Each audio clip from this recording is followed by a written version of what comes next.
Mi esposa se clavó el cuchillo en la mano y gritó: «Él quiere matarme», justo cuando mi hijo abrió la puerta. ¿Cómo diablos llegamos a eso? Yo solo veía la sangre caer mientras ella sonreía como si ya hubiera ganado. Algo no cuadraba, porque yo sabía que escondía una deuda enorme a mis espaldas, y esto era su última jugada. Seguro te estás preguntando qué pasó.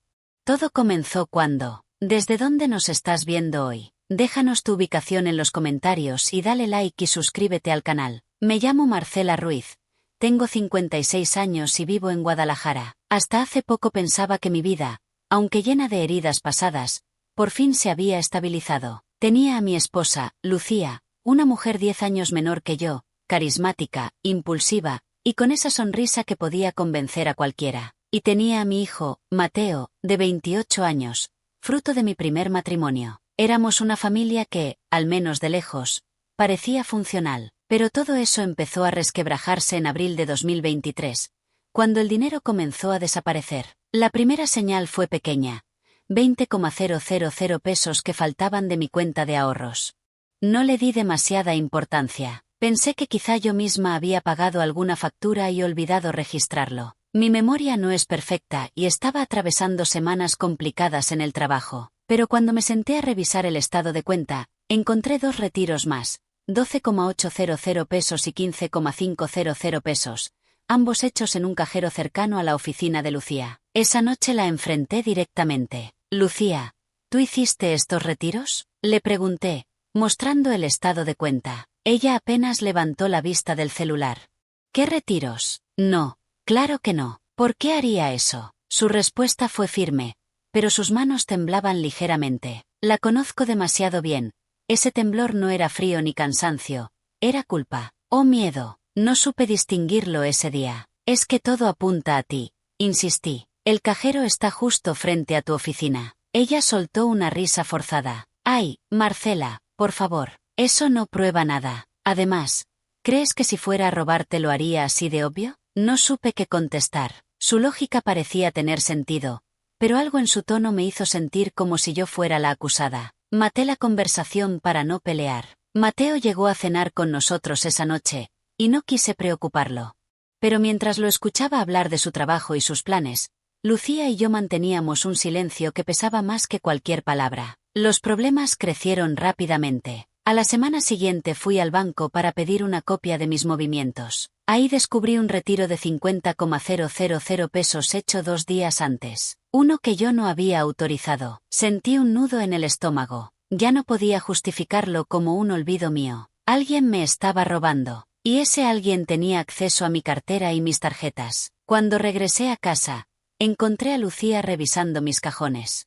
«¿Qué haces?», le pregunté, deteniéndome en seco. Ella se sobresaltó. «Buscaba tus llaves. No sé dónde las dejaste, pero mis llaves estaban en mi bolso». No había razón para que buscara entre mis documentos personales. Esa escena fue la segunda grieta en mi confianza. Esa misma noche llamé a mi mejor amiga, Rebeca, quien es abogada. Le conté lo básico, sin profundizar demasiado. «Mira, Marce», me dijo, «si crees que alguien te está robando, documenta todo. Todo. Movimientos, fechas, conversaciones. No sabes lo útil que puede ser más adelante». Sus palabras me dejaron inquieta. No porque sospechara de Lucía, sino porque confirmaban que, en el fondo, yo ya lo hacía. Los días siguientes fueron un infierno silencioso. Lucía estaba más nerviosa, más irritable, más impredecible. Se encerraba a contestar llamadas en la cocina. Hablaba en voz baja, casi susurrando, y cuando entraba yo,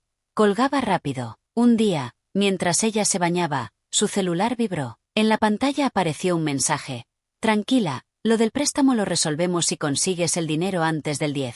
Mi corazón dio un vuelco. ¿Préstamo? ¿Qué préstamo? Abrí el mensaje completo. Era peor de lo que imaginaba. Había una deuda de 300,000 pesos que Lucía nunca había mencionado. Sentí un sudor frío recorrerme. Esa cantidad no era cualquier cosa. ¿En qué demonios se había metido? Cuando salió del baño, la confronté con el celular aún en mi mano. «¿Qué es esto, Lucía?». Ella palideció. Tragó saliva, y por primera vez en mucho tiempo, se quedó sin palabras. «Marcela, yo, te lo iba a decir», balbuceó. «¿Cuándo? ¿Cuándo ya te hubieras llevado todo mi dinero?». Se quedó en silencio. Ese silencio me confirmó todo. Esa noche supe que algo grande se estaba moviendo detrás de mí. Algo peligroso. Y no solo era Lucía. Había alguien más involucrado. Pero lo realmente aterrador ocurrió al día siguiente, cuando escuché a Lucía hablar por teléfono diciendo: «Ya casi lo tengo. Pero si se entera, estamos perdidas». Y ahí comprendí que yo era el obstáculo. Lo que vi después cambió todo, y me llevó directamente al momento del cuchillo. Lo que no sabía en ese momento era que el mensaje del celular era apenas la punta de un plan mucho más retorcido del que yo imaginaba. Esa mañana desperté con una sensación rara en el estómago, como si el aire en la casa estuviera pesado. Lucía actuaba distinta, demasiado amable, demasiado sonriente, preparando desayuno como si nada hubiera pasado. Yo la observaba mientras untaba mantequilla en las tostadas, moviéndose con una tranquilidad que me resultaba completamente falsa. «¿Dormiste bien, Marce?», me preguntó sin mirarme. «No mucho», respondí. Me quedé pensando en lo que hablamos anoche. Ella dio un pequeño suspiro, uno que pretendía sonar cansado, pero que a mí me recordó a un ensayo, como si hubiera practicado esa reacción frente al espejo. «Ya te dije que puedo explicarlo». «Entonces hazlo», dije, dejando el plato intacto sobre la mesa. Pero en lugar de hablar, agarró su celular, lo puso boca abajo y se fue al cuarto sin decir una palabra más. Ese silencio fue mi confirmación. No me iba a contar la verdad porque la verdad la hundía. Y si se hundía, se llevaba conmigo lo que quedaba de mi cuenta, mi casa y mi estabilidad. En ese momento me di cuenta de que tenía que actuar rápido. Llamé a Rebeca, mi amiga abogada, casi al instante. «Necesito que vengas», le dije. «Hay más de lo que te conté. Y creo que Lucía está tramando algo grande». «Voy en una hora», respondió sin dudar. Mientras esperaba, me puse a revisar mi escritorio. Quería encontrar mis estados de cuenta, mis contratos, todo lo que pudiera usar para saber exactamente cuánto dinero faltaba. Fue entonces cuando encontré algo que no recordaba haber guardado ahí.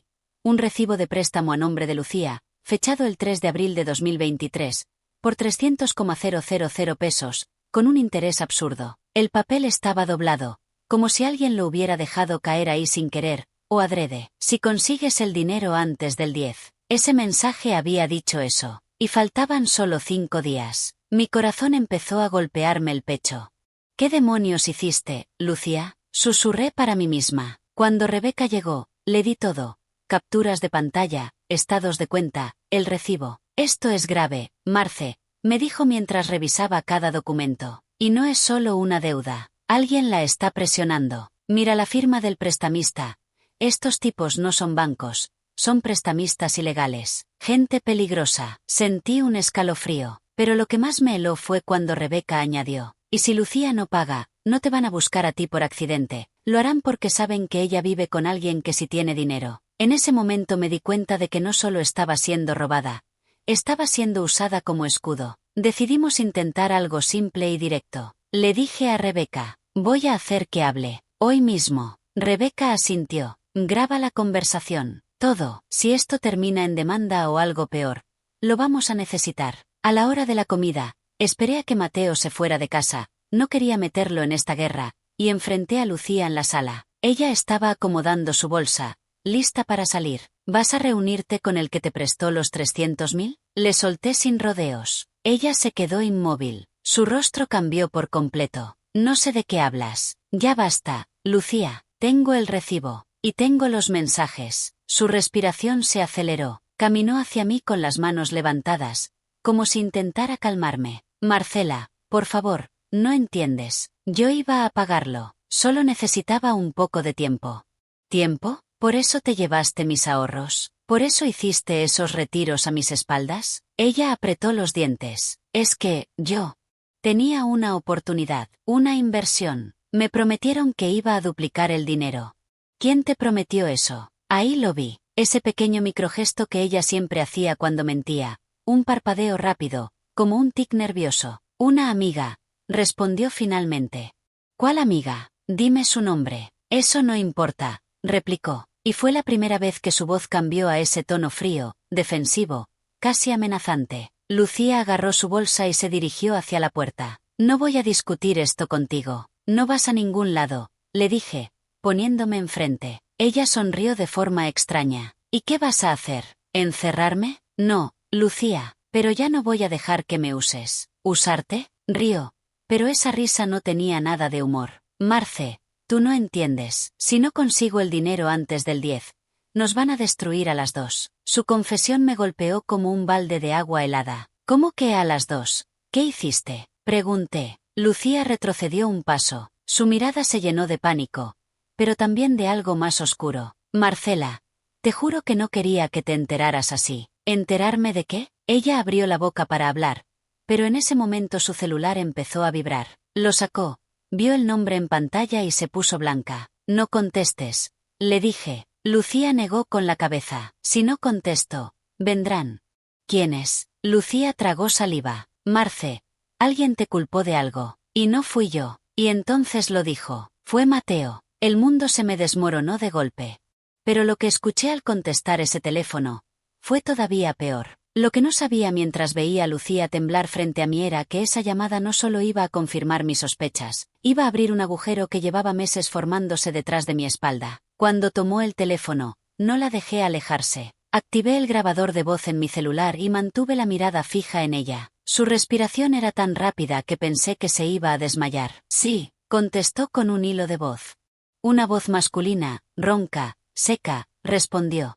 Te dije que a las 4 ya tenía que estar todo listo. Si no tienes el dinero, vamos a tocar la puerta de la señora también. Y esta vez no será para hablar. Sentí un frío recorrerme la columna. El tipo hablaba como si me conociera, como si mi nombre estuviera escrito en una hoja de deudas junto al de Lucía. Estoy trabajando en eso, respondió ella, mirando de reojo hacia mí. Dame unas horas más. Horas es lo que ya no tienes. Y dile a tu hijastro que deje de hacerse el idiota. Él fue quien nos firmó el contacto inicial, así que si piensa echarse para atrás, se equivocó de gente. Lucía me miró directamente. Por primera vez no había manipulación, ni cinismo, ni rabia, solo terror. Cortó la llamada sin decir una palabra más. Yo no podía moverme, no podía hablar, no podía pensar en otra cosa más que en lo que acababa de escuchar. Mi hijo, Mateo, ¿involucrado? ¿Firmando un contrato con prestamistas ilegales? ¿Por qué? ¿Para qué? Lucía, explícame ahora mismo qué tiene que ver Mateo con esto. Le exigí, sin reconocer mi propia voz. Ella se agarró la cabeza con ambas manos. Marcela, él fue quien me dijo que necesitaba el dinero, que era temporal, que en unos días lo recuperaría. Yo confié en él, pero luego la inversión se cayó y no pude devolverlo. ¿Inversión? ¿De qué hablas? No era mía, era de él. Él me pidió que usara mi nombre porque tenía problemas con su crédito. Me dijo que tú no confiarías en su plan, pero que si yo lo apoyaba, ganaríamos todas. Y yo pensé que él quería ayudar a esta familia. Me ardieron los ojos, pero no era tristeza, era furia, furia de esa que se acumula en el pecho hasta que no puedes respirar. Lucía, ¿te das cuenta de lo que estás diciendo? ¿Mateo te pidió que pidieras un préstamo de 300.000 pesos? Que le dieras mi dinero también, que me robaras. Él lo iba a devolver, insistió, sin fuerza en la voz. Él dijo que tú no entenderías, que te pondrías en contra, que arruinarías todo antes de que funcionara. En ese momento me di cuenta de que mi hijo no solo estaba involucrado, estaba manipulando a los dos lados. Y yo llevaba meses defendiendo la idea de que él era incapaz de algo así. Llamé a Rebeca de inmediato. Rebe, necesito que regreses ya. Todo se complicó, le dije, casi sin poder ordenar mis pensamientos. ¿Qué pasó? Creo que Mateo está metido, y no sé en qué, pero es grave, muy grave. Voy para allá, respondió sin dudar. Colgué y miré a Lucía. Vamos a aclarar todo, pero primero necesito las pruebas. Todo lo que tengas, mensajes, llamadas, recibos, lo que sea. Lucía negó con la cabeza. No puedo, Marcela, si ellos se enteran de que te digo algo, nos matan. Nos van a matar de todas formas si no hacemos algo.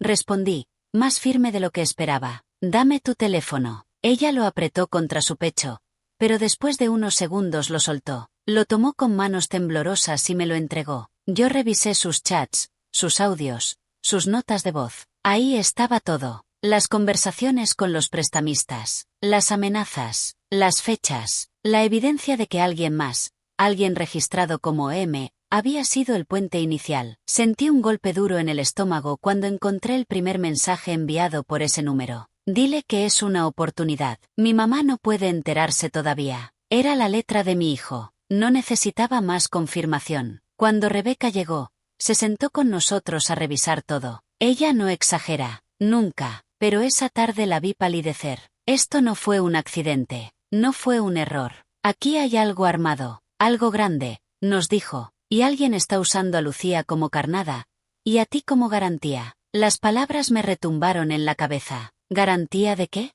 Pregunté. Rebeca señaló el contrato. Esto, dijo, aquí dice, en la letra chiquita, que si la deuda no se paga, la responsabilidad pasa al patrocinador económico. ¿Sabes quién firmó aquí? Yo negué, aunque ya lo temía. Rebeca me mostró la firma. No era de Lucía, no era de Mateo, era la mía, mi propia firma, copiada, falsificada.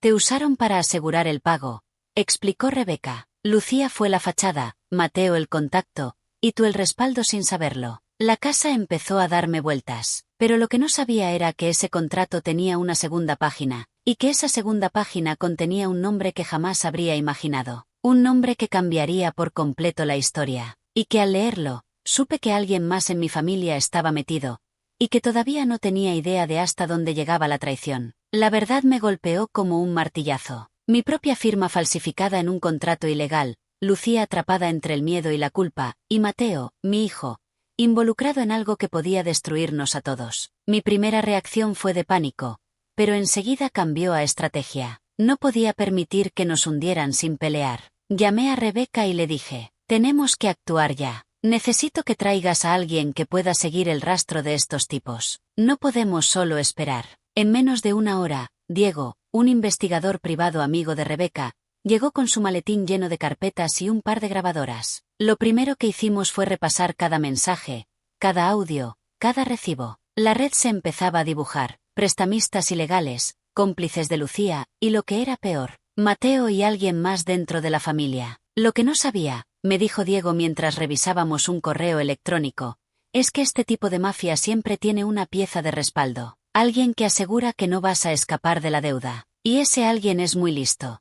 Tu hijo está atrapado, y tú también. Sentí un nudo en la garganta. Mi hijo, atrapado, y probablemente manipulándome sin saberlo. Decidí confrontarlo esa misma noche. Mateo estaba en la sala, jugando con su celular, como si nada pasara. Mateo, dije con voz firme, tenemos que hablar. Ahora. Se levantó, con esa mirada que yo recordaba de su adolescencia, mezcla de orgullo y nerviosismo. ¿Qué pasa, mamá? Preguntó, fingiendo calma. No finjas. Sé exactamente lo que hiciste. El contrato, los mensajes, Lucía.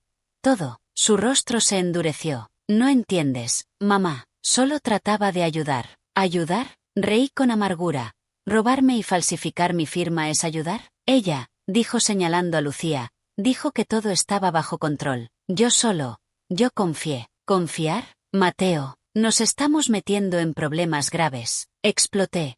Si esto llega a manos de esas personas, nos arruinan, nos destruyen. Lo sé, replicó, bajando la cabeza. No pensé que se fuera a poner así. En ese momento me di cuenta de que la situación se estaba volviendo peligrosa. Lucía había fingido ser manipulada, pero su mirada de terror revelaba que alguien más estaba detrás, alguien con suficiente poder para amenazar a toda la familia. Debemos preparar un plan, dije. Diego, necesitamos pruebas sólidas y una salida segura para Lucía y para nosotros. Ya he pensado en eso, respondió Diego. Tenemos que actuar antes del 10 de abril. Ese es el plazo que ellos dieron. El miedo me paralizó por un segundo, pero enseguida me llené de determinación. No podía dejar que me intimidaran. No podía dejar que mi hijo siguiera siendo manipulado y que Lucía terminara siendo la víctima total. Marcela, susurró Lucía, ¿qué vamos a hacer? Vamos a ganar esto, le respondí, pero tienes que confiar en mí. Los días siguientes fueron un juego de sombras. Mientras investigábamos, descubrimos llamadas grabadas, correos borrados, y transferencias que no cuadraban. Alguien estaba haciendo todo para mantenernos ocupados mientras avanzaban con su plan. Una noche, mientras revisaba los movimientos de Lucía, vi un detalle que me heló la sangre. Alguien había entrado a mi casa sin permiso. Mis documentos estaban revueltos, pero no faltaba nada. Todavía. En ese momento me di cuenta de que el peligro ya no era solo financiero, era físico. Marcela, dijo Diego mientras examinaba la cerradura forzada. Ellos saben que estamos investigando. No podemos esperar más. Entonces, dije, Es hora de enfrentarlos antes de que sea demasiado tarde. El plan que armamos era arriesgado. Lucía se quedaría en mi casa bajo vigilancia, Mateo tendría que confesar lo que sabía, y yo tendría que enfrentar a la persona que más confiaba y que más daño nos podía causar. Pero lo que nunca imaginé fue que esa confrontación nos pondría a todos al borde del desastre. Esa misma noche, mientras todo parecía calmado, escuché un ruido detrás de la puerta de la cocina. Lucía estaba con los ojos abiertos de par en par, y Mateo parecía paralizado. Yo también lo estaba. Al abrir la puerta, me encontré con una escena que jamás olvidaría. Alguien con un cuchillo frente a nosotros, y la mirada más fría que he visto en mi vida. Y ahí fue cuando Lucía gritó: «Él quiere matarme». El cuchillo brilló bajo la luz del pasillo y, justo en ese momento, Mateo entró corriendo y todo se volvió un caos. Ahora, semanas después de aquel ataque, puedo contarlo con la claridad que solo da el tiempo y la justicia. Esa noche todo se desbordó. Lucía sostenía el cuchillo, Mateo estaba atrapado entre el miedo y la confusión, y yo sabía que no podía fallar. Mi primer instinto fue protegernos. Tomé el brazo de Lucía con fuerza, la aparté y la empujé hacia la pared mientras gritaba: «¡Suéltalo!». El agresor titubeó, y ese segundo fue suficiente para que Mateo reaccionara. Con un movimiento rápido, logró quitarle el cuchillo y tirarlo al suelo. Yo respiré hondo y miré a los ojos de todos. Había peligro, pero estábamos vivos. Llamé de inmediato a la policía. Cuando llegaron, todo se volvió un torbellino. Declaraciones, revisión de pruebas, arresto del atacante. Y ahí fue cuando descubrimos algo que nadie esperaba. El cómplice era un amigo cercano de Mateo, alguien en quien confiábamos completamente. Él había planeado el ataque para asegurarse de que yo firmara de manera legal un documento que él y los prestamistas podían usar para quedarse con toda mi herencia. La evidencia recopilada por Diego y Rebeca fue clave. Mostramos los mensajes, los audios y el contrato falsificado. Mateo tuvo que confesar, llorando, que había sido manipulado desde el inicio, que pensó que estaba ayudando a Lucía y que jamás imaginó que todo se saldría de control. Lucía también admitió su participación parcial, pero explicó cómo la habían amenazado y cómo finalmente decidió colaborar conmigo para sobrevivir. La justicia tardó unas semanas, pero valió la pena. El prestamista ilegal y el cómplice de Mateo fueron arrestados y enfrentaron cargos graves. El contrato fue anulado. Mi dinero regresó a mi cuenta y la deuda de Lucía quedó como responsabilidad de quienes realmente la habían orquestado. Yo también tuve que enfrentar a mi hijo. Fue doloroso. Le expliqué con firmeza que el error que cometió no se olvidaba fácilmente, pero que todavía podía redimirse ayudando a reparar el daño. Mateo lloró, pidió perdón, y desde entonces hemos trabajado juntos para reconstruir la confianza que se rompió. Ahora, más que nunca, me siento fuerte y clara. Aprendí que no puedo confiar ciegamente en nadie, ni siquiera en quienes amo. Pero también aprendí que con estrategia, inteligencia y ayuda adecuada, es posible salir adelante incluso cuando todo parece perdido. Me llamo Marcela Ruiz, tengo 56 años, y esa experiencia me cambió para siempre. Ya no temo enfrentar traiciones ni amenazas, ahora sé cómo proteger a mi familia y a mí misma. La vida me enseñó que la fuerza no está en evitar los golpes, sino en levantarse y actuar cuando la adversidad toca la puerta. Y aunque esa noche parecía el final, en realidad fue el comienzo de una nueva etapa, más segura, más consciente y más empoderada. Hoy miro hacia atrás y puedo decir, con la tranquilidad que da la verdad y la justicia, no me vencieron,